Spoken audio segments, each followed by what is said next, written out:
क्या आप मोहने के लिए स्त्रियां सजती नहीं हैं? क्या बच्चों के प्रेम पाने के लिए हम उनको लोभ नहीं देते? स्त्री पुरुष के संभोग को क्या आप सार्वजनिक करते हैं? लेकिन ये प्रक्रिया दुनिया जानती है कि आपके घर में एक बच्चा पैदा लिया तो संभोग हुआ ही होगा, बिना संभोग के बच्चा पैदा नहीं लेगा। लेकिन वो हम सामने नहीं लाते हैं, उस प्रक्रिया को एक बंद कमरे में किया जाता है। नमस्कार, मैं चंद्रकांत मिश्रा और फिर वही कार्यक्रम हम लोगों का चाय के साथ बिहार की बात। और चाय के साथ बिहार की बात में इस बार जो शख्सियत हमारे सामने हैं वो हैं श्रीमत फाउंडेशन की फाउंडर और ग्रैंड न्यास मास्टर कहा जाता है डॉक्टर रीता सिंह की। स्वागत है मैम आपका। बहुत बहुत धन्यवाद।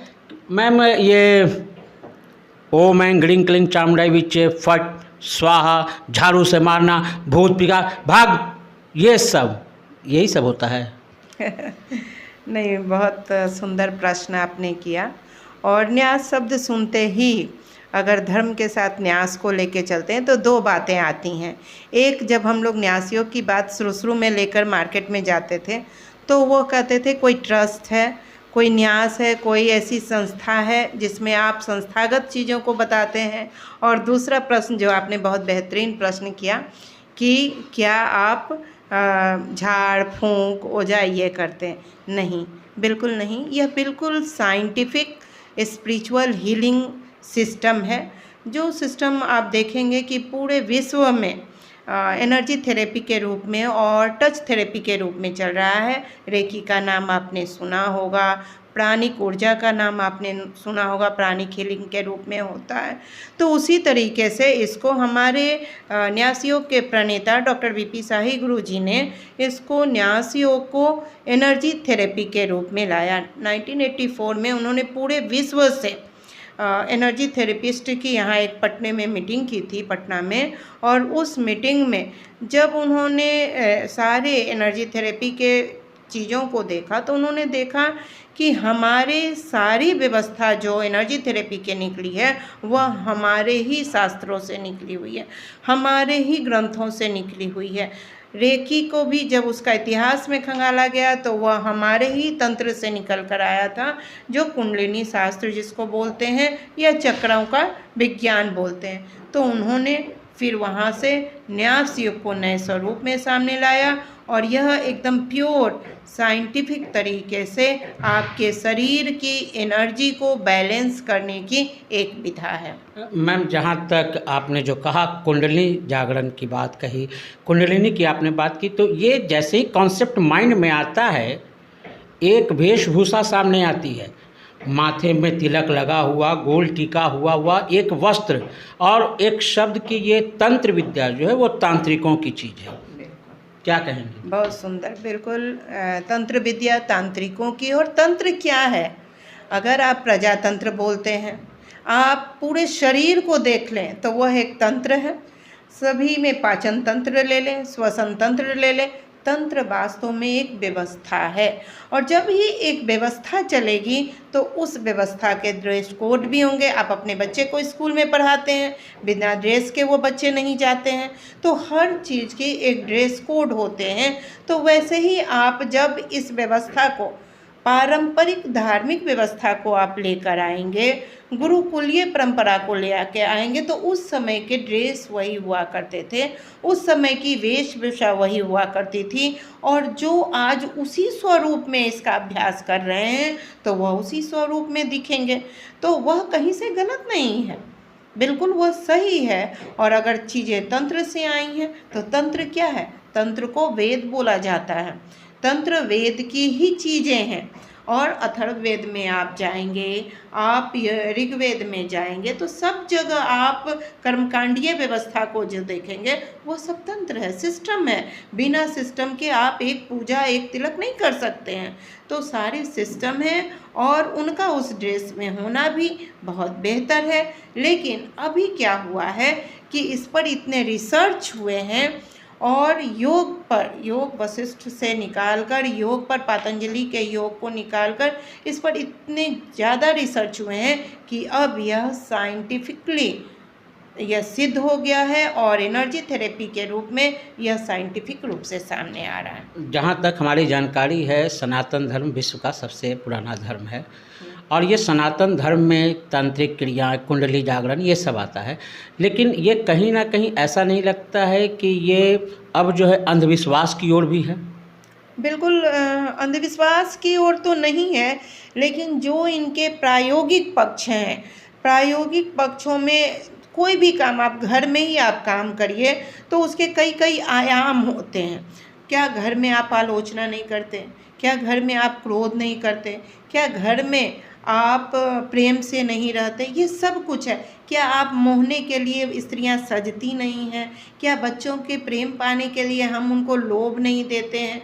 ये सारी प्रक्रिया होती हैं और इन सारी प्रक्रियाओं को बिल्कुल वैज्ञानिक तरीके से हमारे तंत्र शास्त्र में पढ़ाई के रूप में आता था। सच देखिएगा तो यह विद्या थी और यह तंत्र विद्या कहलाती थी और विद्या के रूप में पढ़ाई होता था गुरुकुल में। और उसमें आप ही स्त्री पुरुष के संभोग को क्या आप सार्वजनिक करते हैं? लेकिन ये प्रक्रिया दुनिया जानती है कि आपके घर में एक बच्चा पैदा लिया तो संभोग हुआ ही होगा, बिना संभोग के बच्चा पैदा नहीं लेगा, लेकिन वो हम सामने नहीं लाते हैं। उस प्रक्रिया को एक बंद कमरे में किया जाता है। ठीक उसी प्रकार से तांत्रिक प्रक्रियाओं में बहुत सारी चीज़ें गुप्त हुआ करती थीं जो प्रायोगिक थीं और चिकित्सा के लिए थी, इलाज के लिए थी, लेकिन उसको इतना सार्वजनिक कर दिया गया। जो गुरुकुल की परंपरा थी, जो गुरु के द्वारा लेने की परंपरा थी, उसको इस प्रकार से सामने लाया गया जिससे लगता है कि यह अंधविश्वास की ओर जा रहा है, यह गलत दिशा में जा रहा है और कुछ मनोवैज्ञानिक प्रभाव पड़ भी जाता है जिससे कि सारे लोग भ्रमित हो जाते हैं और उन्हें लगने लगता है कि यह सब कुछ गलत दिशा में जा रहा है। सीधे सीधे प्रश्न, न्यास जो है वेद है, वेद से आया, वेदांग से आया, उपनिषद से आया, ये आया कहाँ से? यह बिल्कुल आप जिस दिन यह वास्तव में समझिए शिक्षा व्यवस्था से आई, भारतीय शिक्षा व्यवस्था से आई। वेद क्या है? वेद भारतीय शिक्षा व्यवस्था की पहली कड़ी है। यहाँ शिक्षा की पहली कड़ी है। जब बच्चे गुरुकुल में शिक्षा लेने आते थे तो यज्ञोपवीत संस्कार, जो भी संस्कार करना होता था, उस संस्कार के बाद जब वह आए, मतलब पहली दीक्षा उनकी हुई, गुरुकुल में प्रवेश की, उसके बाद उनके शरीर की तैयारी जो होती थी, मन की जो तैयारी होती थी, जिसमें कि मन और शरीर शिक्षा के लिए तैयार हो, ब्रह्मचर्य के लिए तैयार हो और उसकी पूरी एकाग्रता शिक्षा में लगे, पढ़ाई में लगे, उसके लिए न्यास विधा का प्रारंभ हुआ था। ये न्यास विधा जो है ये करने के लिए खुद से हो जाएगा या फिर किसी गुरु की आवश्यकता पड़ती है? बिल्कुल, जब कोई चीज़ सीखना है तो शिक्षक तो चाहिए ही चाहिए। यह बिल्कुल पारंपरिक चीज़ें थीं और प्रारंभ में पारंपरिक चीज़ें थीं और जो लोग साधना में जाते थे उन्हीं के लिए न्यास की व्यवस्था थी।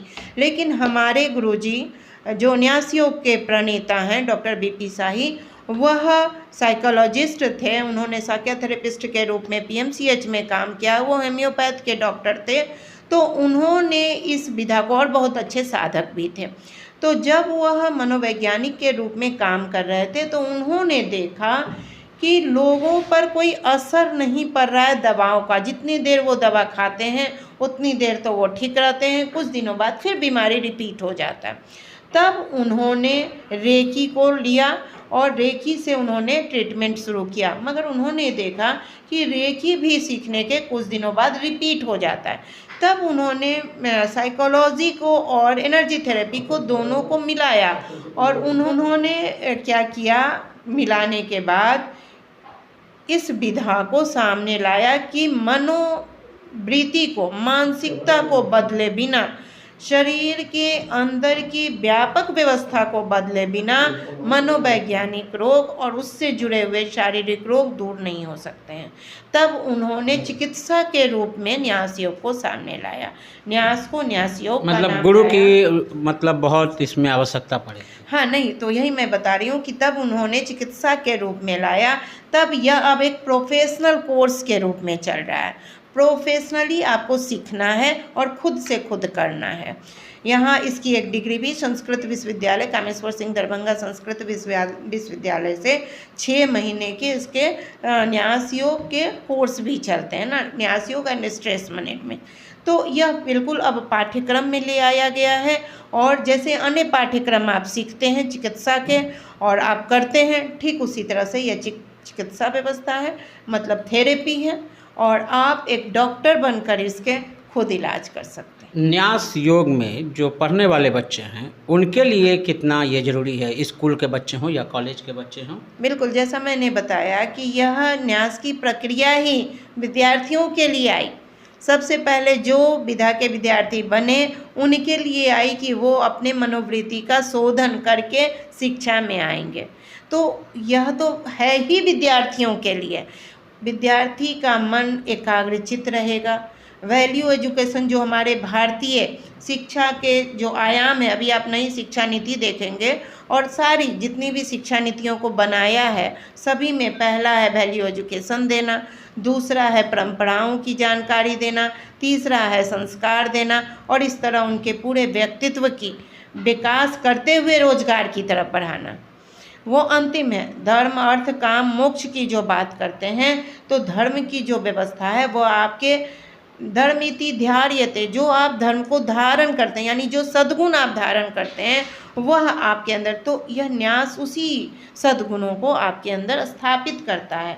आपके क्रोध को, आपके आक्रोश को, आपके बैर द्वेष को, आपके ईर्ष्या को, आपके शक को, आपके संदेह को, आपकी सारी निगेटिविटी को हटाता है। तो विद्यार्थियों के लिए पहला काम यही है। जैसे ही विद्यार्थी से ये सारी चीज़ हटते हैं वह उच्चतम की ओर, उच्चतम सफलता की ओर जाने लगता है। तो यह हर स्कूल में जाना चाहिए, यह व्यवस्था हर विद्यालय महाविद्यालय में जाना चाहिए, और सर्टिफिकेट कोर्स भी इसका चल रहा है, और ऐसे भी इसकी विधा सभी में जाए तो बहुत बच्चे शुद्ध देवोमय हो जाएंगे। स्कूल कॉलेज में जहाँ तक ये बात है कि पढ़ाई होनी चाहिए, तो इसका मतलब है कि इसके लिए जो एक शर्त है कि वो ब्रह्मचर्य होना अनिवार्य है। तो एक गृहस्थ और एक सन्यासी, इन दोनों में से न्यास किसे करना चाहिए? दोनों ही को करना चाहिए। ब्रह्मचर्य का मतलब होता है ब्रह्म में चरण करना। ब्रह्म क्या है? शुद्ध सात्विक भाव विचारधारा। गृहस्थ का भी यह कर्तव्य है कि वह एक पत्नी निष्ठ रहे। उसका भी यह कर्तव्य है कि वो अपने संतान के लिए सही सोचे। उसका भी यह पूरा कर्तव्य है कि वो एक धारा में बहे। और जब भी हम एक धारा में बहे लगते हैं, ब्रह्म में चरण करने लगते हैं, तो हम ब्रह्मचर्य का पालन कर रहे हैं। ब्रह्मचर्य को सेक्स से जोड़ना गलत है। उसको आप उस रूप में लेकर मत चलिए।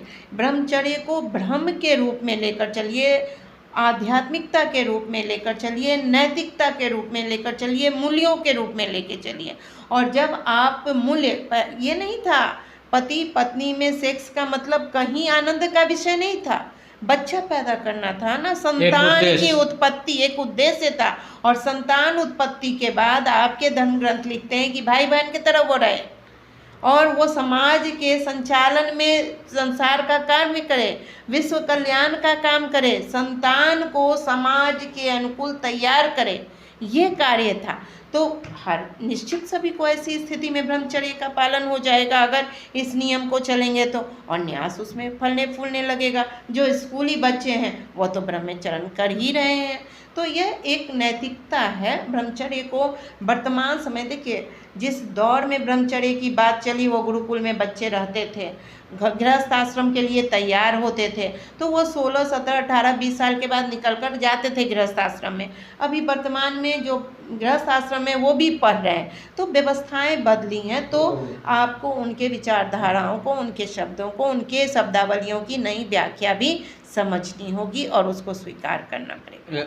चलते चलते बस एक दो क्वेश्चन और कि बुजुर्ग जो होते हैं, सीखने की एक कैपेसिटी होती है, एक उम्र होती है जहाँ वो सीखते हैं, तो न्यास योग जो है वो क्या रिटायरमेंट के बाद एब्जॉर्ब करेंगे वो लोग, तब उनको ज़्यादा अच्छा लगेगा? क्योंकि श्रीमद् भागवत गीता की भी अगर पाठ करने की बात करें और स्कूली बच्चा अगर कोई उठा लेता है तो उसके घर वालों को लगता है कि सन्यास की ओर चला जाएगा, ये भाग जाएगा, कहीं साधु संत ना बन जाए, तो उसको रोक देते हैं।